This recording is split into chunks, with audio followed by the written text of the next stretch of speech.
Tiap langkahku diatur. Shalom Jemaat GKI PTI. Situasi pandemi ini menuntut kita untuk beradaptasi dengan kebiasaan baru, yaitu melakukan ibadah secara daring atau yang biasa kita kenal dengan ibadah online. Kondisi ini tidak memadamkan semangat untuk terus melayani, salah satunya melalui digital ministry. Di era digital, keberadaan digital ministry dibentuk untuk mengembangkan berbagai pelayanan di gereja. Agar digital ministry dapat berjalan semakin maksimal, maka kami membutuhkan dukungan dan uluran tangan jemaat untuk memenuhi kebutuhan pelayanan melalui persembahan khusus untuk digital ministry seperti yang ada di slide berikut ini. Aku tiba di rumah Bapa Surga yang bakal.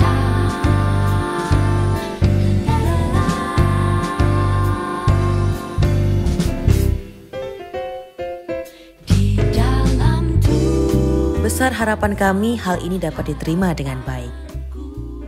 Terima kasih atas perhatiannya. Stay safe. Tuhan Yesus memberkati. Saudara yang dikasihi dalam Tuhan Yesus Kristus, selama bulan September yang lalu kita telah bersama-sama mengikuti ibadah online dengan format kebaktian full. Pada bulan Oktober dan November yang akan datang, kita kembali bersama-sama akan ibadah online dengan format ibadah keluarga.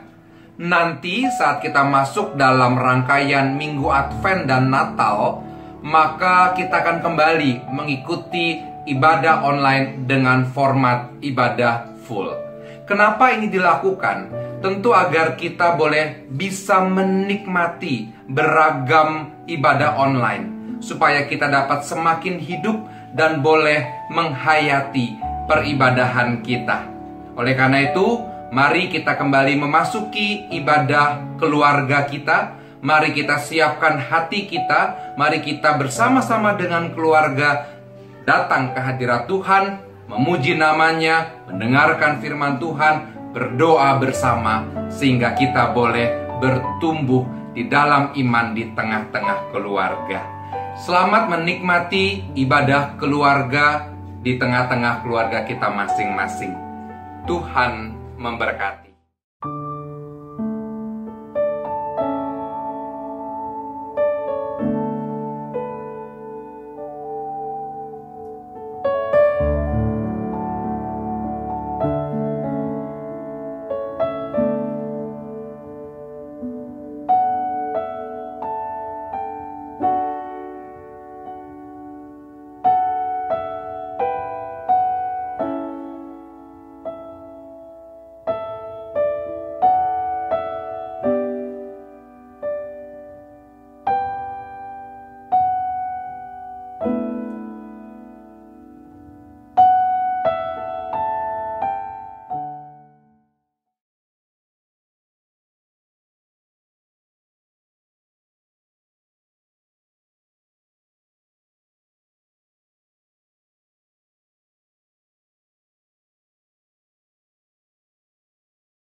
kudus, kasih kudus yang telah mengangkatku, kasih kudus.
Selamat hari Minggu, jemaat dan juga anak-anak yang dikasihi Tuhan Yesus Kristus.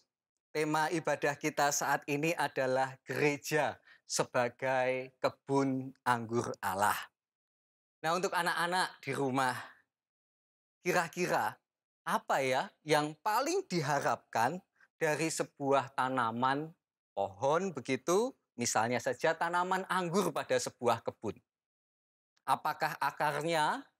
Apakah batangnya, daunnya, atau buahnya? Pasti kalian menjawab, ya tentu buahnya, Kak. Begitu ya. Betul sekali. Bukan akarnya yang dalam. Meskipun akar yang dalam itu juga diperlukan oleh tanaman itu sendiri. Tetapi juga bukan batangnya yang besar, karena batang yang besar itu juga penting, yang kokoh, untuk menopang tanaman itu sendiri. Tetapi bukan itu. Juga bukan lebatnya daun. Meskipun rimbunnya daun itu bisa dipakai untuk kita berteduh. Apa yang paling diharapkan dari tanaman yang dapat berbuah tentu adalah buahnya itu sendiri. Dan kalau kita sebagai pemiliknya, maka sangat mengharapkan buah yang dihasilkan pasti adalah buah yang baik, yang manis, bukan sembarang buah, bukan yang masam rasanya. Bukankah sesuatu menjadi percuma bila akarnya yang dalam, batangnya yang besar, daunnya lebat, tetapi tanaman atau pohon itu tidak menghasilkan buah yang baik dan manis. Nah, demikian pula Bapak Ibu jemaat dan juga anak-anak yang dikasihi Tuhan. Apa yang menjadi kerinduan Allah bagi bangsa Israel adalah bangsa itu menghasilkan buah-buah yang manis, yang baik di dalam kehidupan mereka. Yaitu kehidupan yang berbuahkan keadilan dan kebenaran. Sebagai kaum atau sebuah bangsa yang sedemikian dirawat, dipelihara, dibersihkan, bahkan dijaga oleh Allah, itulah yang menjadi panggilan bangsa Israel untuk menjadi kebun anggur kegemaran Allah. Sebagaimana berita di dalam Yesaya pasalnya yang ke-5. Namun sayang, apa yang dihasilkan oleh bangsa Israel bukanlah buah yang baik, bukanlah anggur yang manis, tetapi justru menjadi anggur yang masam. Sebab yang ada hanyalah kelaliman dan keonaran belaka.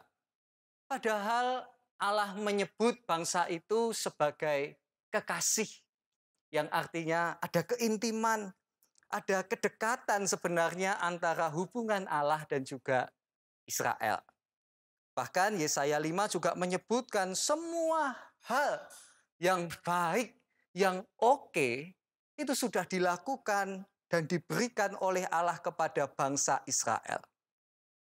Tentu betapa kecewanya Allah dan agaknya kalau kita membaca di dalam pasal 5 ini, agaknya Allah marah kepada bangsa itu. Jemaat yang dikasihi Tuhan, Yesaya pasal 5 ini ditulis dengan sebuah latar belakang situasi politik dan sosial Israel yang sangat amburadul. Perikop selanjutnya, kalau jemaat membaca, itu menunjukkan bagaimana keonaran dan juga kejahatan yang dilakukan oleh Israel di mata Tuhan. Dan waktu Yesaya itu mulai bekerja, Israel sedang berada di ambang kehancuran. Catatan sejarah menunjukkan tahun 722 sebelum Masehi, kerajaan utara dengan ke-10 sukunya itu dikalahkan oleh bangsa Asyur. Dan kerajaan selatan atau Yehuda sebenarnya sedang menuju nasib yang sama. Dan disinilah Yesaya melihat bahwa Allah memakai bangsa asing untuk menghukum mereka. Nah, Bapak, Ibu, dan juga anak-anak yang dikasihi Tuhan, bagaimana dengan gereja hari ini? Buah-buah seperti apa yang sedang kita hasilkan? Baikkah? Maniskah? Kecut? Atau masamkah? Saya teringat dengan tulisan Pendeta Andar yang membagi 4 tipe orang Kristen, begitu ya. Dia membagi 4 macam orang Kristen. Yang pertama ada yang namanya orang Kristen verbal. Apa itu orang Kristen verbal? Ya dikit-dikit memakai verbal dan merasa cukup mengikut Tuhan itu melalui ucapan saja. Karena itu namanya Kristen verbal. Ada hujan deras gitu ya. Lalu ada gemuruh di langit, maka kemudian mengucapkan haleluya. Padahal itu adalah halilintar begitu ya. Sedikit-sedikit begitu mengucapkan atau memverbalkan gitu ya, yang agaknya sesuatu yang memang baik begitu. Tetapi merasa cukup bahwa mengikut Tuhan itu hanya lewat ucapan saja. Yang kedua adalah tipe ornamental. Merasa cukup menjadi Kristen dengan simbol-simbol saja gitu ya. Di sepeda motor atau di mobilnya gitu dipasang sebuah tulisan stiker Gusti Mboten Sare gitu ya.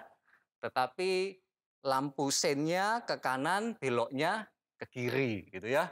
Seolah-olah kemudian Allah lah nanti yang akan menjaga gitu. Yang ketiga adalah yang namanya Kristen ritual. Sudahlah, ibadah pada waktu Natal dan Paskah itu cukup kok begitu ya. Nah, panggilan kita bukan menjadi Kristen yang verbal, yang ornamental, ataupun yang ritual. Yang seperti apa? Yaitu tipe yang keempat, yaitu mengoperasionalkan atau mengerjakan apa yang sudah Tuhan ajarkan. Bukan sekedar verbal, bukan sekedar mengornamenkan, begitu ya, bukan sekedar sampai pada ritual belaka, tetapi mengoperasionalkan, mengerjakan, mewujudkan apa yang sudah Tuhan ajarkan. Oh, memang tidak mudah. Tidak mudah untuk mengoperasionalkan apa yang Yesus ajarkan bagi gerejanya. Tetapi bukankah Allah sebagaimana pemilik kebun anggur, Dia sudah menyediakan dan Dia melakukan apapun supaya gereja itu bertumbuh dan berbuah. Yesaya 5 menggambarkan Dia mencangkul, menjaga, membuang batu-batu dan masih banyak lagi. Itulah yang dilakukan Allah. Nah, apalagi dalam kondisi seperti ini, Bapak, Ibu, dan juga anak-anak yang dikasihi Tuhan, dalam gerak dan ruang terbatas karena pandemi seperti ini. Apakah itu artinya kita tidak lagi menjadi gereja yang tak mampu menghasilkan apa-apa? Saya kira tidak. Justru perenungan akan firman Tuhan pada hari ini menjadi berita yang penting bagi kita sebagai gereja untuk tetap menjadi gereja yang produktif, untuk tetap menjadi gereja yang berkarya dengan konsisten, dengan kedisiplinan untuk memelihara apa yang sudah Tuhan ajarkan bagi gerejanya. Inilah yang menjadi kunci penting untuk menjadi gereja yang tetap produktif, yang menghasilkan, yang mengoperasionalkan, sehingga buah-buahnya adalah buah-buah yang manis. Sekali lagi, mungkin kita masih sulit untuk melihat kapan ya persisnya pandemi ini akan berakhir. Tetapi semoga situasi ini justru menjadi peluang bagi gereja juga untuk tetap produktif dalam menghasilkan buah-buah yang baik dengan ide-ide, dengan gagasan yang baru. Inilah yang menjadi panggilan kita. Gereja yang tetap produktif, gereja yang mengoperasionalkan dan menghasilkan buah-buah yang baik dalam panggilannya. Siapa sangka Bapak, Ibu, dan juga anak-anak yang dikasihi Tuhan, hari ini kita tahu, kita terlibat, kita mengenal ada yang namanya ijol market. Justru di tengah situasi pandemi ini, ada yang namanya hearing, ada pengembangan multimedia berkaitan dengan ibadah-ibadah online. Ada yang namanya suara gembala.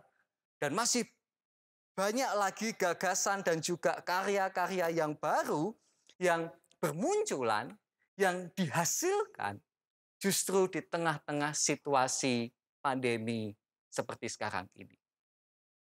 Tentu bukan berarti kemudian penderitaan terhadap pandemi itu dinilai oke-oke saja, tidak. Tetapi mari kita lihat sisi yang lain situasi hari ini. Justru dalam situasi yang serba sulit, situasi yang terbatas seperti sekarang ini, gereja bisa memakai menjadi sebuah peluang untuk tetap menjadi produktif, menghasilkan karya-karya, dan juga buah yang baik. Mari kita dukung itu semua sebagai wujud kerinduan kita sebagai gereja untuk menjadi kebun anggur Allah yang produktif, yang operasional, bukan sekedar verbal, ornamental, ataupun ritual belaka. Kiranya Tuhan menolong kita dan selamat menghasilkan buah-buah yang manis. Tuhan memberkati.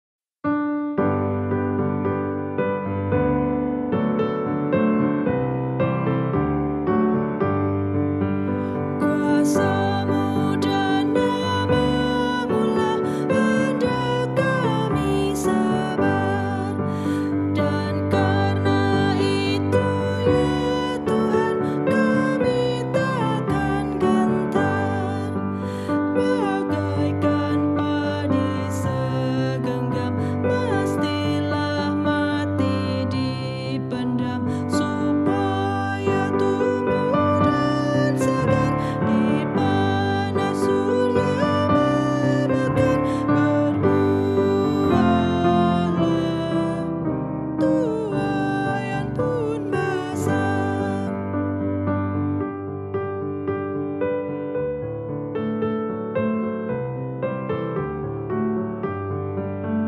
Bagaikan padi Tuhan pun dikubur dipandang, kembali bangkit merebut umat-Mu terkaram. Ya Tuhan kirim apalah penabur yang telah menyerah hidupnya untuk kuasa-Mu, memberitakan namamu agar segera buahnya milik-Mu.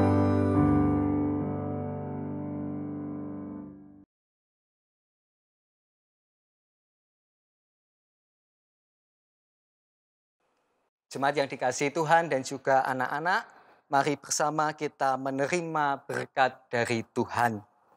Tuhan memberkati kita dan melindungi kita. Tuhan menyinari kita dengan wajah-Nya dan memberi kita kasih karunia. Tuhan menghadapkan wajah-Nya kepada kita dan memberi kita damai sejahtera. Haleluya. Amin.